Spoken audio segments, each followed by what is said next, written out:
BJP की MLA Singh कौरक्लिबा असि लमदम असिदा अनौबा popular ministry अमा सेमनबगी मतंगदा ओइगनी former chief minister N Biren New Delhi दा पांगथोकदरिबा मिफमदा स्टेट असिगी BJP की MLA सिंह पार्टी की हाई कमाना कौरक्लिबा असि मणिपुरदा अनौबा पॉपुलर मिनिस्ट्री अमा सेमनबगी मतंगदा ओइगनी हाइना हानगी चीफ मिनिस्टर एन बीरेन फोंदोक्रे वाफम असि ngasi स्टेट की थाकता पुथोकपा नुपिलानिंगसिंग नुमित की थौरमदा सरुक याबा लाखिबा एन बीरेन पाउमिसिंगना हंगबा वाहंगी पाउखुमदा महाकना फोंदोखिबनी लाक्लिबा तांग तरागा मरीदा न्यू दिल्ली दा पांगथोकदरिबा मिफम अदुगी मतंगदा पाउमिसिंगना हंगबा वाहंगी पाउखुम पिरदुना हानगी चीफ मिनिस्टर एन बीरेन हाय मणिपुर की ओइना न्यू दिल्ली दा पांगथोकदबा मिफम अमदा पार्टी की लीडर सिंगना स्टेट असिगी BJP की MLA सिंग कौरकपा लैरे मिफम अदुदा मरुओइना मणिपुर की हौजिक ओरिबा फिबम सिंग खन्नगनी लोइनना स्टेट असिदा अनौबा पॉपुलर मिनिस्ट्री अमा सेमनबगी मतंगदसु मिफम अदुदा खन्नरबा याय हाइबसी महाकी थाजबनी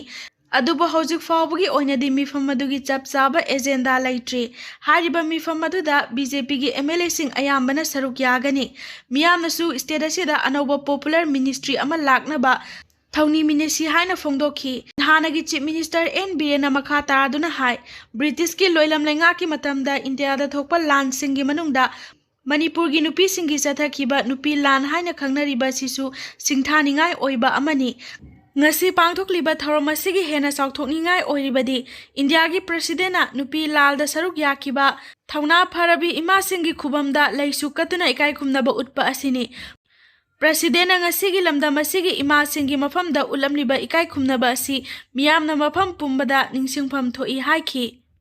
kangpokpi gi IDP singna india gi president Draupadi Murmu ga unahan khide haina Waroure Manipur थोकलिबा इरांग असिना मरम ओइरगा कांगपोकपी डिस्ट्रिक्ट हांगलिबा रिलीफ कैंप सिंग द लैरिबा इंटरनली डिस्प्लेस्ड पर्सन सिंग IDP सिंग नुमित निनी की खोंगचत लाखिबा इंडिया की प्रेसिडेंट द्रौपदी मुर्मुगा हकथेंगना उनाहंदुना मखोगी खुदोंग चादबा सिंग पाउदम हनबा फंखिदे हाइबगी मतांगदा खम थेंगना वारोबा फोंदोरकली कांगपोकपी द बेस तौबा district internally displaced person welfare committee KDIDP की चेयरमैन पाउमिलेन हाउकिपना फोंदोरकपगी मतुंग इना इरांग असिना मरम ओइरगा था कुंथ्रागा माथोय कांगपोकपिदा हांगलिबा रिलीफ कैंप सिंगदा लैरिबा IDP सिंगी अवाबा अमदी मखोइना थेंगनरिबा खुदोंग चादबा सिंग यावबा मेमोरेंडम अमा सेमदुना मणिपुरदा लाखिबा प्रेसिडेंट दा पीनबा सेम साखी अदुबु ngasi Senapati district president Droupadi मुर्मुना चीफ गेस्ट ओइदुना पांगथोखिबा थौरम मदुदा KDIDP अमसुंग कांगपोकपी की IDP सिंगना सेनापति तमना प्रेसिडेंट बु उननबा लाकपदा मसिंग यामलबा सिक्योरिटी फोर्सेस सिंगना लंबीदा थतुना थमखी हाइरी अमरोमदा KDIDP ना प्रेसिडेंट दा पिसिनगनी हाइदुना थौरांगलंबा मेमोरेंडम अदुदा मखोइगी डिमांड सिंग हाइबदी कांगपोकपी की स्ट्रेटेजिक ओइबा लोकल सिंगदा पब्लिक आउटपोस्ट सिंग हांगबा अमसुंग फूड प्लेजेट स्टेशन अमा तोंगाना हांगदुना IDP सिंगबु मसा मसागी मयुमदा हलनबा PMAY हाउसिंग असिस्टेंट की मखादा हौजिक लुपा लाख अहुम इमुंग अमदा पीरिबादु लुपा लाख 10 दगी कुन फावबगी मनुंगदा हेंगतहनबा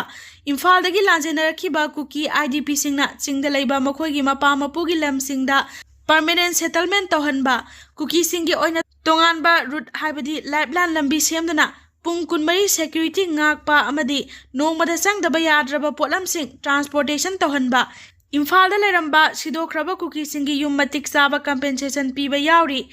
नुमित निनी की खोंगचता मणिपुर थुंगलखिबा इंडिया की प्रेसिडेंट द्रौपदी मुर्मुना ngarang इम्फाल पांगथोकपा थौरम सिंगदा तंपाकी डिस्ट्रिक्ट सिंगदा हांगलिबा रिलीफ कैंप दगी IDP सिंगना उनदुना वारी वताई साबगी खुदोंग चाबा फंगहल्ली अदुगा सेनापति डिस्ट्रिक्ट ngasi थुंगलखिबा प्रेसिडेंट द्रौपदी मुर्मुगा कांगपोकपिदा लैरिबा IDP सिंगा उनहन किदबा असि कुकी सिंगबु लेंगा कसिनबु नमथदुना थमली हाइबसी मयेक सेंगले हाइना पाउलेलान हाउकिपना फोंदोरकली।